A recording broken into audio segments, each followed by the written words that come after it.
All right, now that we have variational autoencoders under our belt, let's talk about generative adversarial networks. It's a similar idea, but different. Different enough that it's its own thing. Yes, this is the tech behind deep fakes and all those viral face swapping apps and aging apps you've seen before.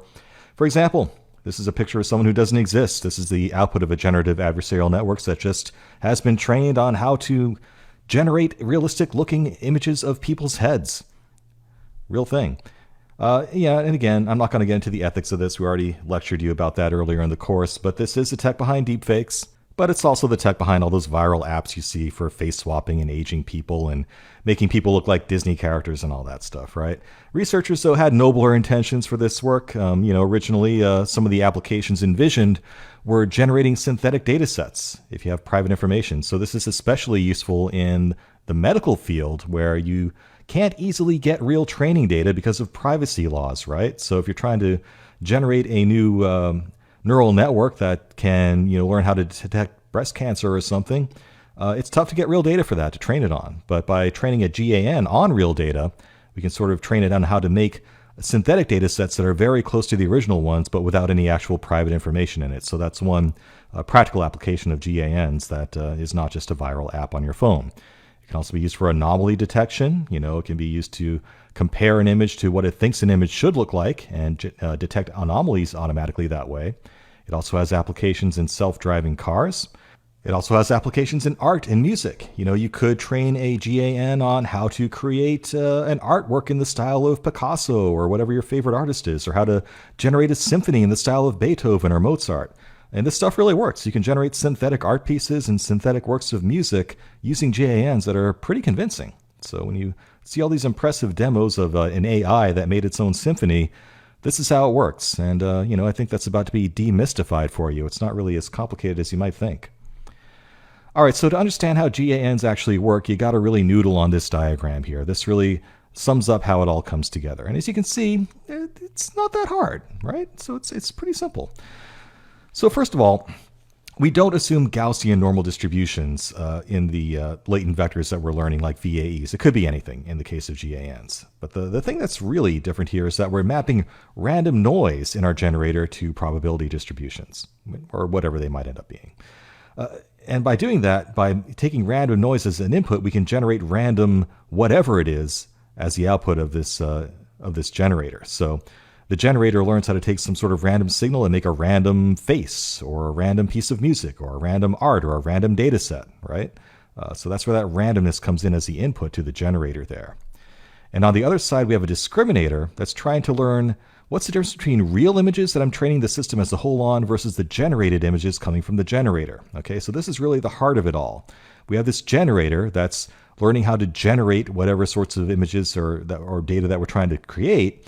And the discriminator's job is to detect whether those generated images can be distinguished from the real images in general, right? So you're going to be training this on a set of, in this example, images of faces. So let's give it a bunch of real face images. The discriminator is going to be learning how to tell apart those real faces from generated faces in general.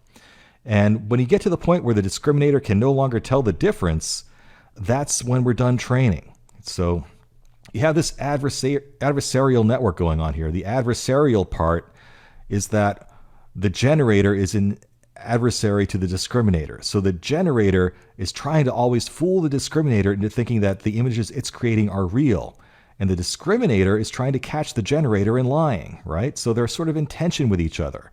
And that makes it a very tricky thing to train. In practice, this is a very fragile system to actually get going. But once it works really well. And that's why I'm saying that once the discriminator can no longer tell the difference between the real faces and the generated faces, or the real whatevers and the generated whatevers, we're done training, in theory, right? Because in practice, it's really hard to get this trained right. There's a ton of hyperparameters to tune.